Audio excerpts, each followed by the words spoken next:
Hello everyone, this is Pallavi and a warm welcome to all of you on this YouTube channel. कैसे हैं आप लोग? I hope आप सभी स्वस्थ होंगे, दुरुस्त होंगे और अपनी स्टडी में, अपनी प्रिपरेशन में व्यस्त होंगे। तो आज हम सभी जो चर्चा करने वाले हैं वो एक मोस्ट इम्पॉर्टेंट टॉपिक है जो है एस्से। और आज हम सभी ये चर्चा करेंगे कि एस्से में हम क्या लिखें, कैसे लिखें और क्या नहीं लिखना चाहिए। जैसा कि हम सभी जानते हैं कि जो बीपीएससी के एग्ज़ाम में एस्से जो है वो करीबन 300 मार्क्स के सिलेबस के अंदर पूछा जाता है, जिसमें हमें अच्छा स्कोर करना बहुत ज़रूरी होता है। और अगर हमें अच्छा स्कोर करना है तो हम सभी जानते हैं कि सबसे पहले हमें ये पता होना चाहिए कि हम किस तरीके से उसे शुरू करें, क्योंकि एस्से को लिखने में उसका जो मुख्य पार्ट होता है वो होता है उसका भूमिका, उसका स्ट्रक्चर, बॉडी स्ट्रक्चर और सबसे लास्ट में कंक्लूजन, जिसको हम निष्कर्ष बोलते हैं।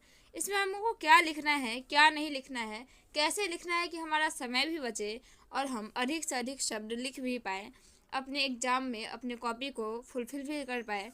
तो किस तरीके से हमें आंसर राइटिंग करना है, इस पर भी आज हम मुख्य रूप से चर्चा करेंगे। तो आज का हमारा टॉपिक बस ये होगा कि एस्से में क्या लिखे और क्या न लिखे, किस तरीके से शुरू करें, कैसे लिखें कि पढ़ने वाले जो कॉपी चेक कर रहे हैं उनको कॉपी चेक करने में मज़ा आए और वो हमारा पूरा एस्से पढ़ सके। क्योंकि कभी कभी ऐसा होता है कि एस्से लिखने के दौरान हम कुछ एक्स्ट्रा ऑर्डिनरी पॉइंट नहीं लिख पाते हैं, ताकि जो एग्जामिनर है, जो कॉपी चेक करने वाले हैं, वो क्या करते हैं कि जो कॉपी चेक करने वाले होते हैं वो क्या करते हैं कि पूरे एस्से को पढ़ते नहीं हैं और इस पर एवरेज मार्किंग कर देते हैं। और एवरेज मार्किंग करने का क्या होता है कि सबसे ज़्यादा नुकसान हमें होता है। इसीलिए हमको क्या करना है कि अपने एस्से को इस तरीके से लिखना है कि हमको एवरेज मार्किंग ना मिले, हमको अच्छे से अच्छा मार्क्स मिले। ओके, चलिए इस पर डिस्कस करते हैं। सबसे पहले है निबंध, जिसको हम एस्से बोलते हैं। यह मूलतः आपकी व्यक्तित्व की परीक्षा है कि आप किस तरीके से सोचते हैं, आपकी पर्सनैलिटी क्या है, आप किस तरीके से किसी भी तथ्य के बारे में सोचते हैं। कोई भी हमारे पास पॉइंट है, उस पॉइंट पर हम कैसे लिखेंगे ये हमारा अपना अनुभव होता है, हमारी अपनी पर्सनैलिटी के ऊपर डिपेंडेंट होता है कि हम किस तरीके से एस्से को निगेटिव वे में लिख रहे हैं, पॉजिटिव वे में लिख रहे हैं, किस तरीके से हम उसको बैलेंस करके लिख रहे हैं। तो ये हमारी किसकी परीक्षा है? व्यक्तित्व की परीक्षा है। तो निबंध मूलतः हमारे व्यक्तित्व की ही परीक्षा होती है। ओके, फिर स्वयं को एक जिम्मेदार प्रशासक समझकर निबंध लिखना चाहिए। ऐसा नहीं है कि हम निबंध लिख रहे हैं बीपीएससी के एग्जाम में और हम कुछ अलूल जलूल की बातें लिख दें, या फिर जो हम प्रसंग लिख रहे हैं उस प्रसंग में किसी अपशब्द का यूज़ कर दें, या फिर हम कुछ ऐसे अमर्यादित शब्द लिखे जो कि हमारी मर्यादा से बाहर है। एक प्रशासक, एक जिम्मेदार प्रशासक इस तरीके के शब्द का प्रयोग नहीं करते हैं। नेक्स्ट है कि सोच कर लिखना चाहिए या फिर सोचना लिखना चाहिए। तो हम क्या करते हैं कि पहले जो हमारे पास पॉइंट होता है उस पॉइंट के बारे में पूरा सोच लेते हैं और फिर बताते हैं कि अच्छा ठीक है, ऐसे ऐसे ऐसे ऐसे करके शुरू करेंगे। लेकिन हमें ऐसा नहीं करना है। हमें क्या करना है? सोचना है, लिखना है, फिर सोचना है, फिर लिखना है। लेकिन जब हम कंक्लूजन लिख रहे होंगे उस समय हमको अगर हमारे पास है समय तो हम क्या करेंगे कि उसको थोड़ा सा रफ में कर लेंगे और उसमें हम कुछ संशोधन करेंगे। अगर उसमें कुछ और एड ऑन कर सकने वाला होगा, उसमें से कुछ संशोधित करके निकालने वाला होगा, तो फिर हम उस तरीके से लिखेंगे। लेकिन हम जब शुरू में निबंध लिखेंगे ना, क्या करेंगे? हम सोचेंगे, लिखेंगे, फिर सोचेंगे, लिखेंगे, इस तरीके से कि रणनीति अपनाएंगे तो हमारा जो निबंध है वो ज़्यादा बेहतर हो पाएगा। ऐसा नहीं कि पहले सोच लेना फिर लिखना, इस तरीके की रणनीति हमें नहीं अपनानी है। हमें सोचना है, लिखना है, फिर सोचना है, फिर लिखना है। ओके, अब हम चर्चा करते हैं किस पर? भूमिका पर। क्योंकि हम किसी भी निबंध को जो लिखना शुरू करते हैं वो भूमिका से ही शुरू करते हैं। तो हमारे निबंध का जो मूल बिंदु है वो जिज्ञासा होना चाहिए कि जो पढ़ने वाला है वो पढ़े तो जिज्ञासु होकर के पढ़े, और फिर उसको इस बात की भी जिज्ञासा हो कि आगे क्या लिखा हुआ है। जिस तरीके से हम देखते हैं कि जब सीरियल चल रहा होता है तो फिर शुरू में दिखाता है कि जो अब तक जो हुआ है वो सब, और फिर बताता है कि अगले एपिसोड में, तो अगले एपिसोड में क्या है, कल क्या होने वाला है, इसके बारे में हमें हमारे मन में जिज्ञासा होता है। और अगर हमारे सीरियल का टाइम है 7:30 बजे तो हम क्या करते हैं 7:25 में वहाँ पे बैठ जाते हैं कि अब 5 मिनट शुरू होगा, कभी कुछ छूट ना जाए, मिस ना हो जाए। तो क्या उसके प्रति हमें जिज्ञासा है, जो उसको लिखने वाला है, जो उसका स्क्रिप्ट राइटर है, वो इस तरीके से सीरियल को डिज़ाइन किया हुआ है। उसी तरीके से हमको भी क्या करना है कि अपने एस्से को इस तरीके से डिज़ाइन करना है कि जो पढ़ रहे हैं इससे उसको पढ़ने में जिज्ञासा है। ओके, चलिए अब आगे चर्चा करते हैं। क्योंकि भूमिका का मूल बिंदु ही जिज्ञासा है और आगे जिज्ञासाओं का समाधान होते जाना चाहिए। ऐसा नहीं कि हम जिज्ञासा दे दिए लेकिन अब आगे समझ में आ रहा है कि ऐसा कुछ है ही नहीं जो कि हम सोच करके आगे पढ़ रहे थे। इस तरीके से होना चाहिए हमारा कि जो भूमिका है वो पूरे, जैसे जिस तरीके से हम जानते हैं कि जो संविधान है उस संविधान की जो प्रस्तावना है उसमें पूरे संविधान का सार है, पूरे संविधान का आधार स्तंभ है क्या, प्रस्तावना। उसी तरीके से हम जो निबंध लिखेंगे उसका पूरा, जिस तरीके से संविधान की प्रस्तावना होती है उसी तरीके से संविधान का पूरा सार होना चाहिए किसमें, भूमिका में। किसमें होना चाहिए, भूमिका में। ओके, यह इंट्रोडक्शन की तरह नहीं होनी चाहिए। ऐसा नहीं कि हम शुरू कर रहे हैं परिचय मात्र से कि हाँ अगर हमको इस बारे में लिखना है तो फिर इसका हम परिचय दे दिए, ऐसा नहीं होना चाहिए। पूरा सार होना चाहिए, थोड़ा सा सारांश टाइप का होना चाहिए। आगे है कि ऐसा लिखना है कि नाटकीय भूमिका ऐसी हो कि पढ़ते ही मजा आ जाए। ऐसा हो कि हम जब पढ़े तो हमको और अधिक पढ़ने में रुचि आए और उसको हमको और पढ़ने का मन करे। प्रस्तावना और निष्कर्ष जब हम लिख रहे हैं तो थोड़ा सा समय लेकर के लिखे, यदि संभव हो। इसको हम बोले भी, यदि संभव हो तो रफ में 1-2 बार लिख ले और उसको क्या करे, संशोधन कर ले फिर उसको।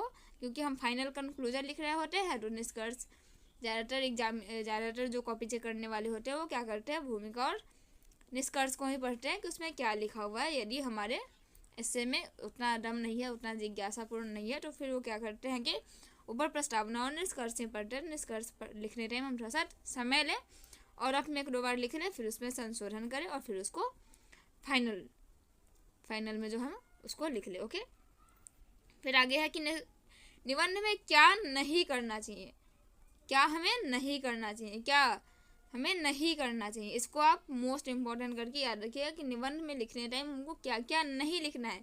तो भाषाई उत्तेजना नहीं होना चाहिए, क्या कि ऐसा कुछ हम शब्द ना लिख दें भाषा के लिखने के क्रम में कि जो कॉपी चेक कर रहे हैं उनको ये समझ में आए कि अच्छा ये क्या लिखा हुआ है। फिर भाव शून्यता की स्थिति नहीं होनी चाहिए। निराशावादी कोई भी विचार नहीं लिखे जिसमें निराशावादी शब्द का प्रयोग हो, ऐसा हम कुछ भी ना लिखोगे। फिर आगे क्या है कि समस्याओं को दरकिनार नहीं कर सकते। ऐसा भी होता है कभी कभी क्या कि हम क्या लिख रहे होते हैं उसमें हम केवल उसके अच्छाई को लिख देते हैं और उसमें जो समस्याएं हैं उन समस्याओं को हम नहीं लिखते हैं। तो ऐसा नहीं करना है, समस्याओं को दरकिनार नहीं करना है। जो भी समस्या है उनको भी लिखना है। सकारात्मक पक्ष और नकारात्मक पक्ष दोनों को लिखना है, अच्छाई और बुराई दोनों को लिखनी है हमें। ओके, रूढ़िवादिता नहीं दिखानी चाहिए और विचारों में विरोधाभास भी नहीं होना चाहिए। और हम ऐसा कोई शब्द का प्रयोग ना करें जो कि उधार से लिया हुआ शब्द है। ना ही निबंध को लिखने टाइम, शुरू करने टाइम किसी उधार के विचार को शुरू करें, ऐसा कि दूसरे का थॉट है, हमारा अपना थॉट नहीं है। ऐसे किसी भी थॉट से अपने निबंध को शुरू ना करें और ना ही ऐसे किसी भी थॉट से अपने निबंध को अंत करें। तो इस तरीके से हमें इसको ध्यान में रखना है कि क्या करना चाहिए और क्या नहीं करना चाहिए। यदि आप चाहेंगे तो इसका स्क्रीनशॉट भी ले सकते हैं। ओके, यदि आप चाहें तो इसमें क्या नहीं करना है इसका स्क्रीनशॉट ले सकते हैं। भाषाई उत्तेजना नहीं होना है, भाव शून्यता की स्थिति नहीं होनी है, निराशावादी विचार नहीं होना है, किसी भी समस्या को दरकिनार नहीं रखना है, रूढ़िवादिता नहीं दिखानी है, विचारों में विरोधाभास नहीं होना है और उधार के विचार से अपने निबंध को ना शुरू करना है और ना ही अंत करना है। तो आप इस तरीके से इसका क्या कर सकते हैं, स्क्रीनशॉट ले सकते हैं। ओके, चलिए अब आगे चर्चा करते हैं कि हमें निबंध लिखने टाइम क्या करना चाहिए जिससे हमारा निबंध जो है वो और अच्छा लगे। ओके, क्या करना चाहिए। अब हमारा टॉपिक है कि निबंध के लिखने के टाइम क्या करना चाहिए। तो सकारात्मक सोच से हमेशा निबंध को शुरू करना चाहिए। अधिकतर सकारात्मक शब्दों का प्रयोग करना चाहिए, सकारात्मक विचारधाराओं का प्रयोग करना चाहिए और जो भी समस्या है उन सभी समस्याओं का समाधान लिखा हुआ होना चाहिए। व्यक्ति को परिवर्तनशील होना चाहिए, वैज्ञानिकता में विश्वास करने वाला होना चाहिए। ऐसा नहीं कि हम किसी भी चीज़ को रूढ़िवादिता के इसमें आकर के लिख दिए, कुछ भी ऐसा लिखे जिसका प्रमाण होता हो। क्योंकि हम एक जिम्मेदार प्रशासक बनने वाले हैं तो हमें ऐसे ही शब्दों का और ऐसे ही तथ्यों का प्रयोग करना है जिसको हम प्रूफ कर सकते हैं। आगे सर्वधर्म स्वभाव की विचार होना चाहिए। ऐसा नहीं कि हमको, अगर हम हिंदू हैं तो हिंदू धर्म के बारे में हम अपने विचार, किसी भी प्रसंग को लिखने टाइम अपना विचार ज़्यादा रख दिए और फिर किसी दूसरे धर्म का अपमान कर दिए, तो ऐसा भी नहीं। सभी धर्मों के स्वभाव के विचार होने चाहिए। हमारे विचार संविधान के मूल ढांचे को ठेस न पहुंचाए, ऐसा भी हमें ध्यान में रखना है कि हमारा जो विचार है वो संविधान के मूल ढांचे को ठेस न पहुंचाता हो। ओके, तो इस तरीके से हमें क्या करना चाहिए ये है। अब थोड़ा सा और आगे देख लेते हैं कि पहले वाक्य में और अंतिम वाक्य में इतनी कसावट होनी चाहिए, मतलब कि पहले वाक्य से ही जब हम पढ़ना शुरू करें उस निबंध को, तो इस तरीके की बनावट होनी चाहिए, इस तरीके की कसावट होनी चाहिए, इस तरीके से लिखा हुआ होना चाहिए कि हम अपने आप आगे पढ़ते चले जाएं और हमको पढ़ने में मज़ा भी आए। इस तरीके से पहले ही वाक्य से अंतिम वाक्य तक इतनी कसावट होनी चाहिए कि आप खुद ब खुद पढ़ते चले जाए, किसी प्रकार का कोई ये नहीं हो, ऐसा ना हो कि हमारा मन उब रहा है, नहीं पढ़ने का मन कर रहा है, ऐसा कुछ नहीं होना चाहिए। आपको इस बारे में विशेष रूप से ध्यान रखना है। ओके, आई होप आप आज के इस वीडियो में समझ पाए होंगे कि हमें क्या करना है निबंध लिखने टाइम और क्या नहीं करना है। ओके, आप समझ पा रहे हैं कि क्या करना है और क्या नहीं करना है। चलिए, तो सबसे पहले हम ये चर्चा कर लेते हैं कि अगर आप चाहते हैं कि हम बीपीएससी से रिलेटेड, बीपीएससी के एसए से रिलेटेड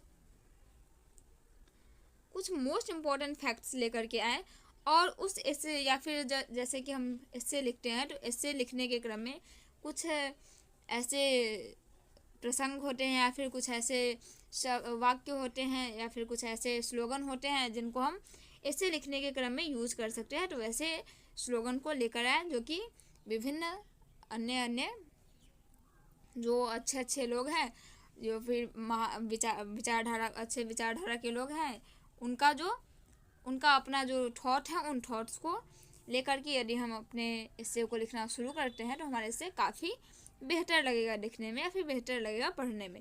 तो यदि आप चाहते हैं कि एसे से रिलेटेड और भी कुछ पॉइंट्स और भी कुछ टॉपिक्स आए तो आप कमेंट बॉक्स में जा करके कमेंट कर सकते हैं कि यस दीदी प्लीज़ लाओ। तो फिर मैं कमेंट बॉक्स में आपके कमेंट के ऊपर मैं क्या करूँगी कि फिर मैं इसे लाने का प्रयास करूँगी और फिर आगे हम इस तरीके से इस सेशन को कंटिन्यू करेंगे। आज के सेशन में हम इतना ही रहने देते हैं। आप हमारे साथ अंत तक बने रहें, इसके लिए आप सबों का बहुत बहुत धन्यवाद। Thank you so much. Okay, चलिए, टेक केयर।